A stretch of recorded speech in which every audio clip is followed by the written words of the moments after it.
प्रधानमंत्री नरेंद्र मोदी ऑस्ट्रिया की राजधानी वियना पहुंचे और ऑस्ट्रिया पहुंचने पर चांसलर कार्ल नेहमर ने पीएम मोदी का भव्य स्वागत किया। पीएम मोदी और ऑस्ट्रिया के चांसलर ने डिनर भी साथ किया। वियना के होटल में इकट्ठा हुए भारतीय समुदाय के लोगों ने पीएम का बेहद गर्मजोशी से स्वागत किया और इसके बाद ऑस्ट्रिया के कलाकारों ने पीएम मोदी के स्वागत में वंदे मातरम गाया। दोनों देशों के बीच आज द्विपक्षीय बैठक होगी। दोनों देश के प्रतिनिधिमंडल मिलकर कई अहम मुद्दों पर चर्चा करने वाले हैं। पीएम मोदी का यह दौरा कई मायनों में खास बताया जा रहा है और सबसे महत्वपूर्ण इसलिए क्योंकि ये ऐसे समय में हो रहा है जब दोनों ही देश अपनी 75वीं वर्षगांठ स्वतंत्रता दिवस की मनाने जा रहे हैं। तो 41 साल बाद ये ऐसा हुआ है कि कोई भारतीय प्रधानमंत्री है जो ऑस्ट्रिया के सरजमी पर उतरा है और वहां जाकर डिप्लोमेसी को साध रहा है।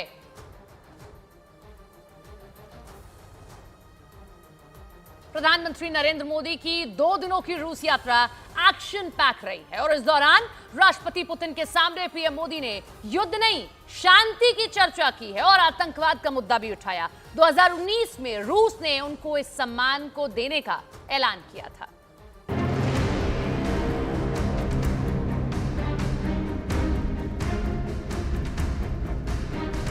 मॉस्को में आतंकवादी घटनाएं घटी, दागिस्तान में आतंकवाद की घटनाएं घटी, उसका दर्द कितना गहरा होगा इसकी मैं कल्पना करता हूं कि युद्ध के मैदान में समाधान संभव नहीं।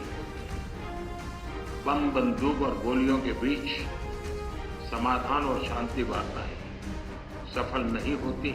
आने वाला भी हमारा कार्यकाल हमारे संबंधों को और गहरा बनाएगा और घनिष्ठ बनाएगा और हम नए नए अचीवमेंट को लेकर के आगे बढ़ेंगे। प्रधानमंत्री नरेंद्र मोदी और राष्ट्रपति व्लादिमीर पुतिन की मुलाकात का हासिल क्या रहा? किन मुद्दों पर बनी बात, कौन सी बातों पर हुई सहमति? मॉस्को में हुई मोस्ट अवेटेड मीटिंग के बाद प्रधानमंत्री नरेंद्र मोदी ने क्या कहा? रूस और भारत के बीच हुई कौन सी बड़ी डील? प्रधानमंत्री नरेंद्र मोदी के 2 दिनों के मॉस्को दौरे की हर डिटेल आपको दिखाएंगे, लेकिन सबसे पहले वो तस्वीरें जिन पर पूरी दुनिया की नजरें टिकी थी। मॉस्को के नोवो ओगारियो में पुतिन के आधिकारिक आवास क्रेमलिन में दोनों नेताओं के बीच अनौपचारिक बैठक भी हुई और पीएम मोदी ने 22वें भारत रूस वार्षिक शिखर सम्मेलन में हिस्सा भी लिया। पीएम मोदी और राष्ट्रपति पुतिन के बीच करीब 20 मिनट तक द्विपक्षीय मुद्दों पर वार्ता हुई। मुद्दे कई उठे, लेकिन दशकों पुरानी दोस्ती की गर्मी की तासीर के बीच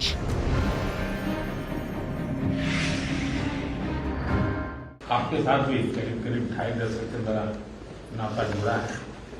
हम करीब 10 वर्षों में 17 बार मिले और पिछले 25 साल में हमारी बायलैटरल मीटिंग करीब 22 हुई। यदि ये अपने आप में और जो ये मेरी मॉस्को की 6ठी यात्रा है रशिया की, तो ये अपने आप में हमारे संबंधों की गहराई दिखाता है। मीटिंग में प्रधानमंत्री नरेंद्र मोदी ने वो सुलगता मुद्दा भी छेड़ा जिसकी पीड़ा रूस भी भुगत रहा है और भारत भी। प्रधानमंत्री नरेंद्र मोदी ने उसी आतंकवाद के खिलाफ राग छेड़ा जिसने मॉस्को को लहूलुहान कर दिया है, जिस आतंकवाद के संपूर्ण विनाश के लिए भारत कृत संकल्प है। आतंकवाद पर पीएम मोदी ने क्या कहा? दोनों देशों के बीच आतंकवाद का दर्द साझा है। चुनौती दोनों के सामने इससे निपटने की है। लिहाजा राय की अदला बदली से भी जाहिर हुआ कि रूस और भारत एक प्लेटफॉर्म से उस आतंकवाद के खिलाफ बिगुल फूंक रहे हैं जो खून से नहाता है, आंसुओं से बदन पोंछता है। भारत आतंकवाद को झेल रहा है। आतंकवाद कितना भयानक होता है, कितना घिनौना होता है, तो हम 40 साल से भुगत रहे थे। ऐसे में जब मॉस्को में आतंकवादी घटनाएं घटी, दागिस्तान में आतंकवाद की घटनाएं घटी, उसका दर्द कितना गहरा होगा इसकी मैं कल्पना करता हूं। प्रधानमंत्री नरेंद्र मोदी और राष्ट्रपति व्लादिमीर पुतिन की मुलाकात पर नजरें टेढ़ी करने वाले यूक्रेन के राष्ट्रपति वोलोदिमीर ज़ेलेंस्की को भी भारत ने रूस के साथ द्विपक्षीय वार्ता में पैगाम दिया है। भारत युद्ध नहीं, शांति का पक्षधर है। शांति की बहाली में भारत हर संभव सहयोग करने के लिए तैयार है और आपका भी सानुकूल विचार सुनकर के मुझे बहुत खुशी हुई और मैं भी आपको भी आश्वस्त करता हूं और विश्व समुदाय को भी आश्वस्त करता हूं कि भारत शांति के पक्ष में है।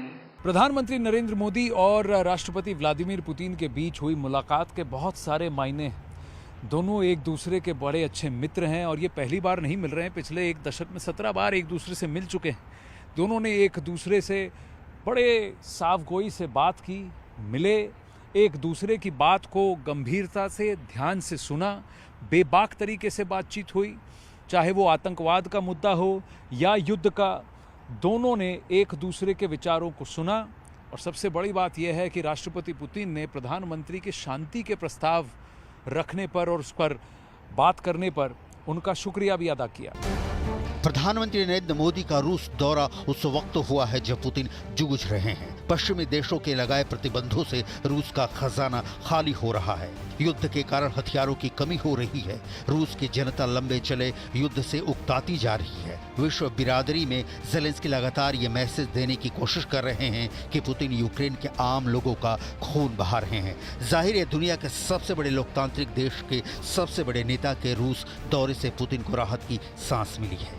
रूस को अलग थलग करने के पश्चिमी देशों की कोशिश पर यह विराम का काम कर सकता है। भारत और रूस के बीच रिश्ते कितने प्रगाढ़ और मजबूत हैं, ये प्रधानमंत्री नरेंद्र मोदी के रूस के 2 दिनों के दौरे में पूरी दुनिया ने देखा। चाय पर चर्चा, पुतिन ने खुद चलाई गाड़ी, मोदी का red carpet welcome, Modi Putin की walk the talk. Modi Putin के बीच की केमिस्ट्री तस्वीरें बयां करती हैं। इन दोनों की घनिष्ठता से इन दोनों को फायदा हुआ है। जब भी ये मिले हैं, इनका अगर हासिल देखें तो दोनों देशों को और दोनों नेताओं को इसका लाभ मिला है। और बड़ी खबर दिल्ली से है, जहां मरणोपरांत कीर्ति चक्र से सम्मानित कैप्टन अंशुमन सिंह की पत्नी पर अभद्र और अपमानजनक टिप्पणी करने के मामले में दिल्ली पुलिस एक्शन में आ चुकी है और स्पेशल सेल की IFSO यूनिट इस मामले की जांच में जुट गई है। दरअसल शहीद कैप्टन अंशुमन सिंह की पत्नी स्मृति पर ऑनलाइन दिल्ली के एक आदमी ने अभद्र पोस्ट किया, जिस पर राष्ट्रीय महिला आयोग ने सोमवार को दिल्ली पुलिस कमिश्नर को चिट्ठी लिखकर आरोपी के खिलाफ FIR दर्ज करने और सख्त कार्रवाई करने के लिए कहा था और साथ ही दिल्ली पुलिस से 3 दिन के भीतर रिपोर्ट पेश करने के लिए कहा था, जिस पर पुलिस ने एक्शन लिया और मामले में जांच शुरू कर दी गई है। तो पिछले शुक्रवार को कैप्टन अंशुमन सिंह की पत्नी को मरणोपरांत उनके पति के लिए जो है कीर्ति चक्र से सम्मानित किया गया। कीर्ति चक्र शहीदों के लिए सबसे बड़ा एक सम्मान होता है। उनके पति ने सियाचिन में किस तरीके से बिना अपनी जान की परवाह किए जब कैंप में आग लगी तो बाकी लोगों को बचाया और वो शहीद हो गए। लेकिन ऐसे भी मानसिकता के लोग हैं जो अब उनकी पत्नी पर सोशल मीडिया पर अभद्र